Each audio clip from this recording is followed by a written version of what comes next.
Dios, gracias, Padre, por tu palabra, Señor. Gracias, Padre, por tu misericordia, que es buena cada mañana, Señor, que es nueva cada mañana, Señor.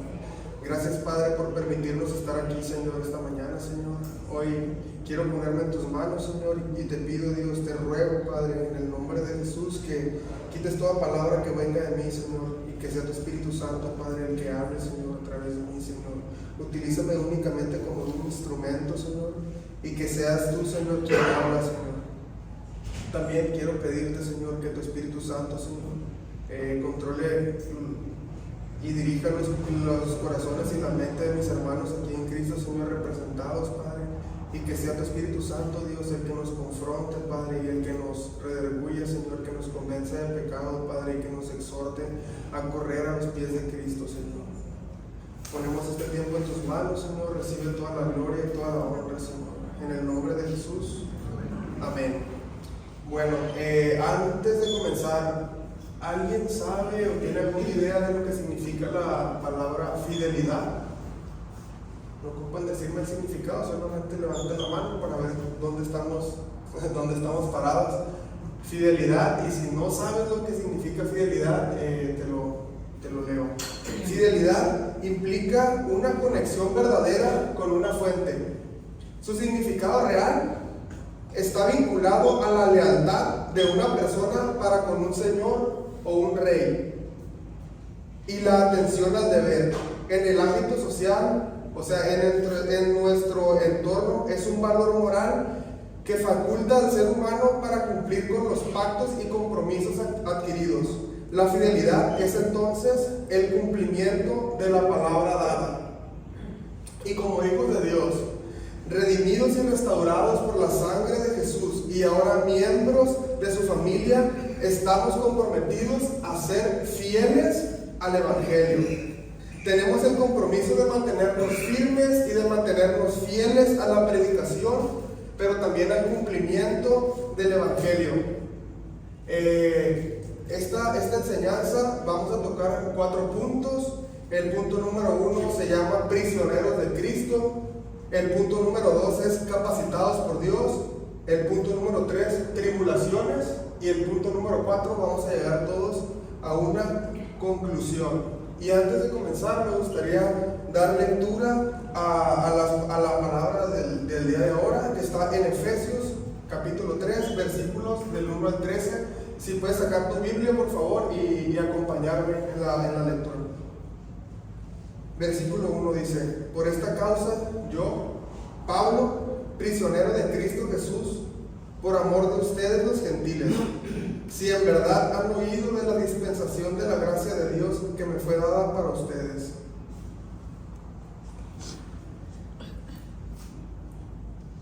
Porque que por revelación me fue dado a conocer el misterio, tal como antes les escribí brevemente, en vista de lo cual, leyendo, podrán entender mi comprensión del ministerio de Cristo, que en otras generaciones no se dio a conocer a los hijos de los hombres, como ahora he sido revelado a sus santos apóstoles y profetas por el Espíritu, a saber que los gentiles son coherederos y miembros del mismo cuerpo, participando igualmente de la promesa en Cristo Jesús mediante el Evangelio.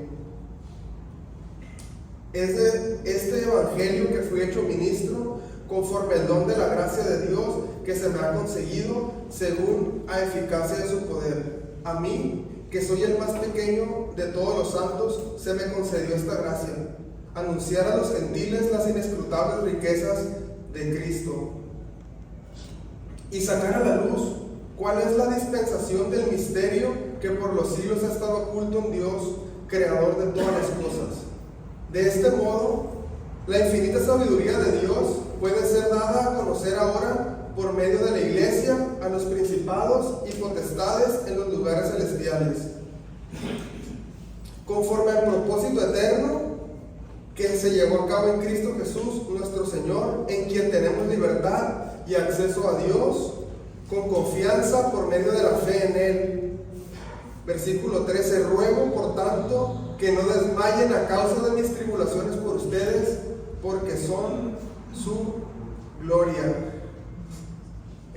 Pero antes de comenzar, como ya es costumbre, me gustaría hacer un breve repaso de lo que hemos visto hasta hoy, para que nos sirva como contexto y podamos entender un poquito más lo que Dios está queriendo tratar de decirnos a través de esta enseñanza que se llama Fieles al Evangelio. En los capítulos anteriores, en las enseñanzas anteriores, vimos las bendiciones de Dios para su pueblo. Estábamos unidos a Cristo formando un solo cuerpo, por lo tanto ya no hay distinción entre judíos y entre gentiles.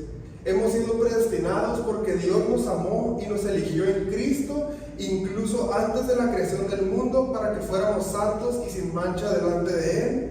Por la gracia de Dios hemos sido justificados por el puro efecto de su voluntad, nos compró a precio de sangre. También nos da la sabiduría para comprender su plan y la meta de Dios para su creación, que es reunir todas las cosas en Cristo, es decir, Cristo Jesús como punto de reintegración en donde toda la creación encuentra su armonía. También vimos que ahora somos nuevas criaturas en Cristo, se nos da una nueva identidad, se nos ha dado libertad para amar y para andar en sus caminos. Dios nos ha dado la libertad para obedecerlo. Dios nos ha dado la libertad para utilizar tu vida al servicio de Él, para vivir con Dios, en Dios y para tener una relación con Él. Dios te ha dado la libertad porque eres suyo y eres transformado cada día a su imagen y su semejanza. Te ha dado libertad para que cumplas su propósito original.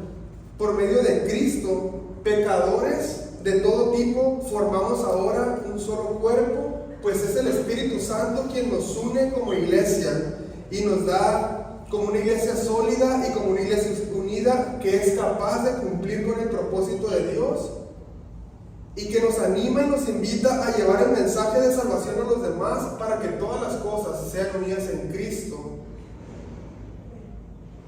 Como iglesia debemos también estar edificados en la palabra de Dios, es lo que hemos visto también. Y como conclusión, tenemos la opción A o tenemos la opción B. La opción A, cristianos individuales, restaurados, cimentados en la palabra de Dios y en Cristo, juntos formaremos una iglesia unida, sólida y capaz de cumplir con el propósito de Dios, que es llevar el mensaje de salvación a los demás para que todas las cosas sean unidas en Cristo. O tenemos la opción B, que es ser cristianos desalineados, edificados en lo que el mundo dice, en lo que nosotros pensamos, sin someternos a la voluntad de Dios para formar una iglesia dividida y chismosa.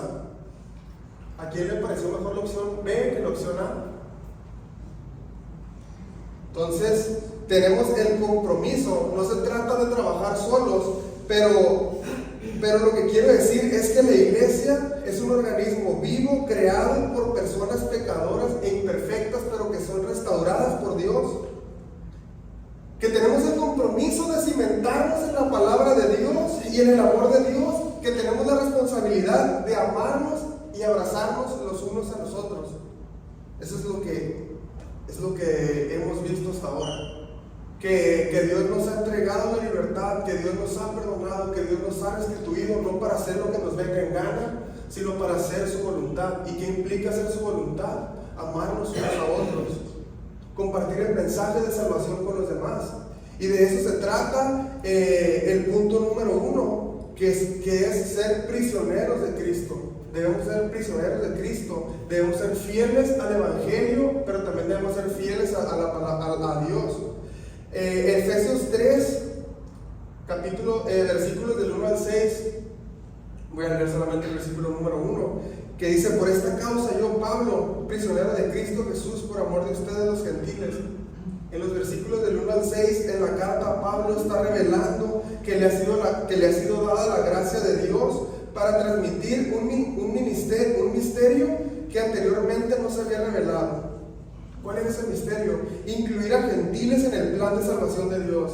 La intención de Pablo no era glorificarse a sí mismo, sino era que los efesios entendieran que lo que él les estaba compartiendo y que lo que él les enseñaba no era de origen humano, no era de conocimiento humano, sino que era por revelación de Dios. Pablo quería que entendieran la profundidad y la amplitud del amor de Dios, así como como la unidad que se encuentra en Cristo Jesús. Su deseo era que la iglesia de Efesios creciera en su comprensión del Evangelio y viviera de acuerdo a los principios del reino de Dios. En la vida cotidiana, en nuestro día a día, nos enfrentamos con decisiones difíciles cada día, cada mañana, cada momento, cada hora, frecuentemente temerosos de lo que otros puedan pensar o temerosos de perder a algo valioso para nosotros, ya sea nuestra reputación, una amistad significativa, una oportunidad laboral.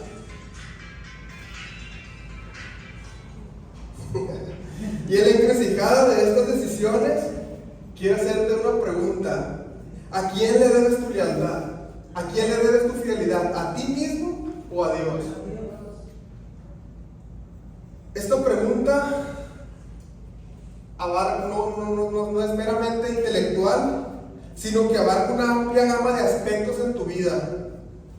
Desde tu ego y tu autosuficiencia hasta tus planes, intereses, posesiones, acciones, afectos, palabras, pensamientos y motivaciones.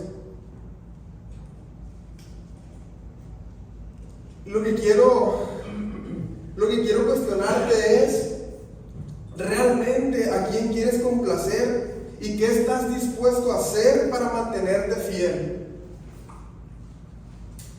Quiero confrontarte esta mañana a que te cuestiones realmente cuáles son tus prioridades como hijos de Dios, y quiero desafiarte a que examines tus motivaciones más profundas. Y en última instancia, la respuesta que obtengas revelará mucho de tus convicciones, valores y compromisos. Quiero invitarte a reflexionar sobre qué es lo más importante en tu vida y a quién verdaderamente deseas agradar en cada paso que das. ¿Hasta dónde estás dispuesto a llegar como cristiano fiel y comprometido con el Evangelio? Mira, quiero darte una ilustración más o menos de lo que podamos estar atravesando en nuestra vida diaria, y quiero ponerte el ejemplo de mi trabajo. No es algo que me haya pasado a mí, sino para que se entienda un poquito más de nuestras convicciones, de lo que estamos dispuestos a dejar a un lado, qué estamos dispuestos a hacer por mantenernos fieles a la predicación del Evangelio y fieles al Evangelio. No solamente cuando decimos predicación, sí, se trata de hablar, pero también se trata de poner en práctica lo que hablamos y lo que predicamos. Mira, quiero ponerte un ejemplo. Imagina que es un diseñador gráfico pues con problemas económicos, que un día le habla a un cliente y le dice: quiero que me hagas una marca para productos esotéricos. ¿Está mal que esa persona trabaje por dinero? ¿Está mal que trabajemos por un ingreso extra? No está mal, ¿verdad? Lo que está mal es no ser fieles a nuestros valores y nuestras convicciones. La palabra de Dios es muy clara. Dice que no tengamos nada que ver con hechicería. Entonces, esa persona ficticia tomó la decisión de, a pesar de sus circunstancias laborales, no tomar el trabajo, y como consecuencia perdió al cliente. A los días, el cliente le habla nuevamente diciendo: bueno, está bien, valoro tus convicciones, valoro que seas fiel a tus valores y creencias, vamos a trabajar nuevamente. Y este testimonio, esta ilustración, no se trata de que el cliente habló, no se trata de que la persona fue fiel a sus valores, a sus principios, se trata del respaldo que obtuvo de Dios. Entonces, cuando tú y yo nos mantenemos fieles a lo que creemos, Dios es bueno y es fiel para respaldarnos. Quizás no nos va a dar lo que nosotros creemos que necesitamos, pero sí va a proveer lo que realmente necesitamos. Pablo, prisionero por amor a los gentiles, dedicó su vida a compartir el mensaje de salvación con aquellos que no eran judíos, revelación que Dios le había dado a través de la gracia divina. Su labor se centraba en expandir el mensaje de salvación a los gentiles. Su compromiso era exclusivo en Cristo, sufría por Cristo, se gloriaba en Cristo, cumplía la voluntad de Cristo, su Señor y su Maestro. La razón de su encarcelamiento residía en su ferviente dedicación a la misión encomendada por Dios: proclamar las buenas nuevas a aquellos que no pertenecían al pueblo judío. Su predicación a favor de los gentiles provocó la hostilidad de los judíos no convertidos, lo que resultó en su encarcelamiento, y no solamente un encarcelamiento, sino también de su encadenamiento. Y si hoy estás aquí y has creído que Dios te ha liberado, quiero decirte que has sido liberado de las celdas y de las cadenas del pecado y de la perdición y de la miseria, pero para vivir prisionero de Dios sin importar las consecuencias que tengas que pagar. ¿Hasta dónde estás dispuesto a avanzar para convertirte en prisionero por amor a Cristo? ¿Qué estás dispuesto a dejar atrás? ¿Qué estás dispuesto a hacer? ¿Qué estás dispuesto a perder? ¿Qué estás dispuesto a sacrificar? Tomemos hoy la decisión de vivir prisioneros de Dios por amor a Cristo. Tomemos hoy la decisión de vivir prisioneros de Dios para hacer buenas obras. Tomemos hoy la decisión de vivir prisioneros de Dios para hacer la voluntad del Padre. Tomemos hoy la decisión de vivir prisioneros por la voluntad de Dios. Dios nos ha rescatado de las tinieblas, nos ha rescatado del pecado, nos ha traído a sus brazos para convertirnos en prisioneros por amor a Él. Como cristianos fieles y comprometidos al Evangelio, nuestra lealtad y nuestro compromiso deben estar centrados en Dios y en seguir su voluntad, incluso cuando enfrentamos decisiones difíciles y desafíos en nuestra vida cotidiana. Así como Pablo se dedicó a proclamar el mensaje de salvación por amor a Cristo, nosotros también debemos de estar dispuestos a servir a Dios y a seguir su voluntad, independientemente de las dificultades, de las adversidades y de las pérdidas que podamos enfrentar. Ser prisioneros de Dios, hermanos, significa vivir en libertad espiritual, significa vivir en un gozo constante, significa estar comprometidos con el amor, con la gracia y con la verdad del Evangelio, y estar dispuestos a dar testimonio de ello en todas las circunstancias de nuestra vida. Eso es lo que significa ser prisioneros de Dios. Y esta mañana hoy Dios nos reta y hoy Dios quiere invitarnos a ser prisioneros de Dios, a tomar las decisiones que tengamos que tomar sin importar las consecuencias o las tribulaciones por las que hemos de pasar. Dios siempre es fiel y siempre está ahí para respaldarnos. Y ahora pasamos al punto número 2. Y yo sé que puedes estar pensando: ¿de qué me estás hablando? Si yo soy incapaz, ¿de qué me estás hablando? Si tengo un oscuro pasado, ¿de qué me estás hablando? Si no me siento restaurado, ¿cómo que yo estoy capacitado? No estás capacitado, no estamos capacitados para hacer buenas obras.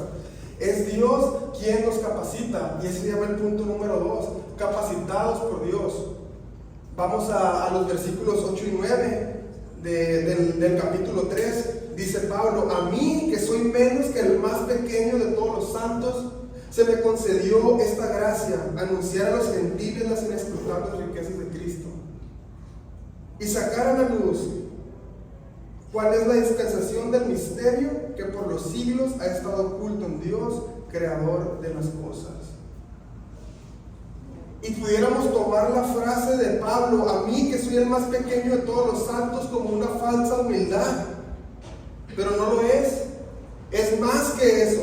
Pablo tiene en cuenta su condición anterior de perseguidor de la iglesia de Cristo. ¿Tú sabes quién era Pablo? ¿Tú sabes el pasado de Pablo?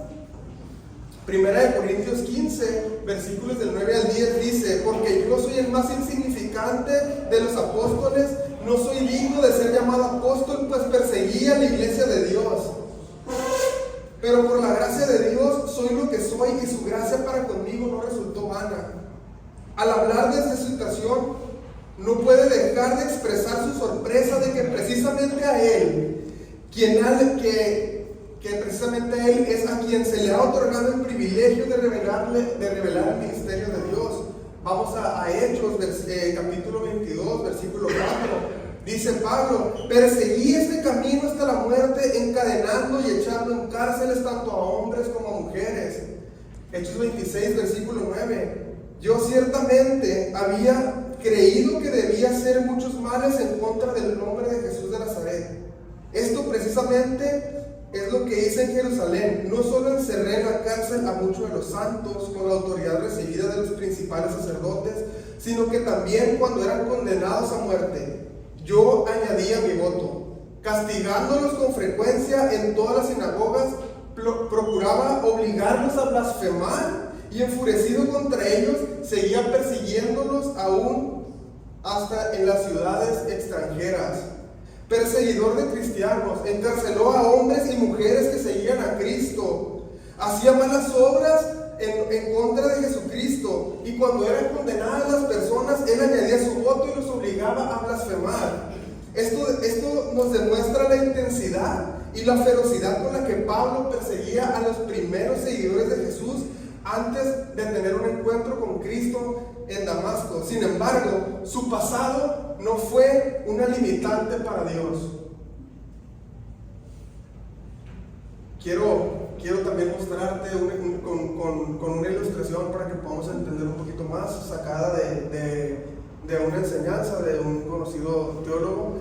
Imagina un jardín que ha sido descuidado por mucho tiempo. Las plantas esas son descuidadas porque le echamos agua de más.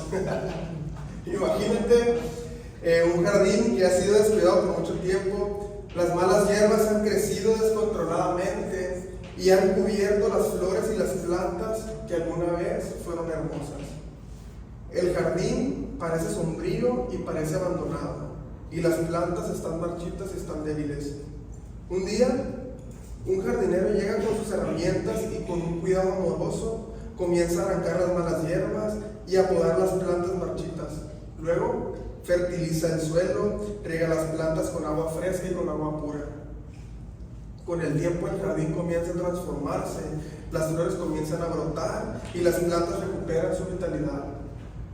El jardín, una vez sombrío y abandonado, y ahora rebosa de vida, de color y de belleza. Esta ilustración muestra cómo la gracia de Dios derramada sobre el pecador, cómo el cuidado amoroso de Dios es representado por el jardinero. A través de su gracia, Dios perdona tus pecados, Dios renueva tu vida, Dios te capacita para vivir en fidelidad, para hacer su voluntad. Así como el jardín transformado, tu vida puede florecer y ser llena de belleza con propósito cuando permites que la gracia de Dios actúe en tu corazón. Tu pasado, hermano, no determina tu identidad y no determina tu capacidad para cumplir con la voluntad de Dios.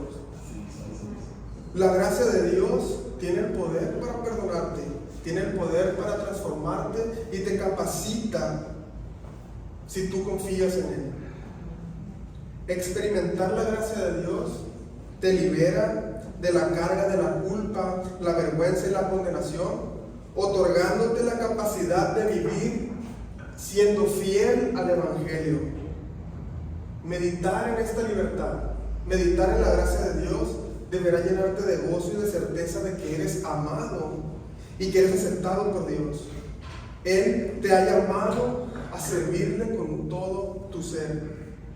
Por lo tanto, al reflexionar sobre la gracia y el perdón de Dios, debemos de sentir asombro y gratitud y ser motivados para vivir conforme al Evangelio, compartiendo ese amor y gracia con los demás. Hermanos, la gracia de Dios es transformadora y capacitadora. Rompe las cadenas que nos mantienen atados a la culpa, a la condenación y a la autoinsuficiencia. Quiero decirte que no estás solo. Aquel que te llamó es quien te capacita por medio de su Espíritu Santo. Aquel que te llamó es quien te consuela en medio de tus tribulaciones. Aquel que te llamó es el que te fortalece. Es aquel que te fortalece en tu carácter.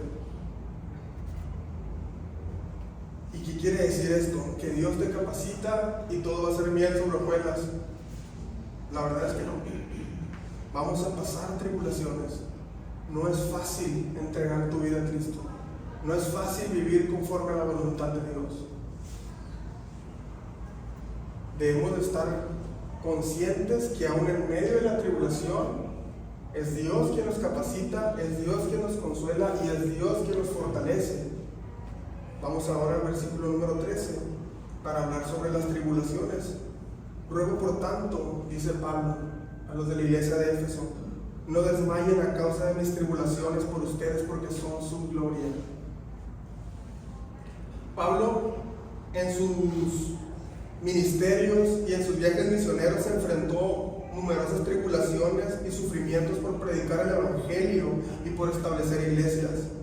Aquí él les está pidiendo a los hermanos de Éfeso que no se desanimen ni se desalienten por las dificultades que Pablo está atravesando a causa de su fe y de su servicio a ellos. Es increíble cómo una persona puede estar encarcelada y con guilletes y puede estar hablando de paz, de gozo, de unidad. Eso solamente lo puede lograr el Espíritu de Dios en la vida de las personas. Las tribulaciones son parte integral de tu caminar con Cristo. El sufrimiento por causa del Evangelio, amado hermano, es un honor y puede ser un indicativo que el creyente está realmente comprometido y que su fidelidad al Evangelio es auténtica. La fidelidad al Evangelio requiere compromiso, requiere valentía y determinación. Vas a pasar por tribulaciones, pero esa tribulación es para salvación de los que han de creer para la gloria de Dios. Y esta mañana quiero extenderte la invitación, hermano, a que sigas luchando, a que sigas persistiendo, que a pesar de tus luchas, tus sufrimientos, aprendas a descansar en el amor de Dios, reconociendo que tus sufrimientos, a causa de tu fidelidad por el Evangelio, glorifican a Dios y fortalecen tu fe. Así como los sufrimientos de Cristo son nuestros, como los sufrimientos de Cristo en la cruz son nuestros, de la misma manera encontramos consuelo en Él. Si Él permite tribulación, es para que aprendamos a consolar con el consuelo que hemos encontrado en Él. Si Él permite sufrir, si hemos de sufrir, es para la gloria y para la honra de Dios. Y si Él permite tribulación, es para que, como les comentaba, es para que aprendamos a consolar con el consuelo que hemos recibido de Él. Sufrimos si hay que sufrir. Enfrentamos tribulaciones si hay tribulaciones, pero siempre reconociendo que no estamos solos, siempre recordando que es el consuelo el que encontramos en Cristo Jesús. Ya para terminar, como conclusión, hoy, como miembros del cuerpo de Cristo, seamos judíos o seamos gentiles, tenemos un llamado especial: el ser fieles al Evangelio. Por medio de nuestra unidad en Cristo, somos llamados a mostrar al mundo que Jesús es uno con el Padre y que vino a buscar a los que se habían perdido. Seamos prisioneros de Dios para cumplir su buena voluntad. Medita en la gracia y en el perdón de Dios y deposita tu confianza en Él, creyendo que quien te envió a hacer su voluntad es quien te capacita por medio del Espíritu Santo, comprometiéndote a ser constante en la meditación, en el estudio de las Escrituras y en la oración. Suframos por amor a Cristo y por la obra de Dios y hemos de sufrir. Nuestro sufrimiento a causa de nuestra fidelidad al Evangelio resulta para la gloria de Dios y para el fortalecimiento de nuestra fe. Pero no ruego solo por esto, dice Jesús en Juan, capítulo 17, versículos del 20 al 21. No ruego solo por esto, sino también por los que han de creer en mí, por la palabra de ellos, para que todos sean uno, como tú, oh Padre, estás en mí y yo en ti, que también ellos estén en nosotros, para que el mundo crea que me enviaste. Dios, gracias, Padre, por tu palabra, Señor.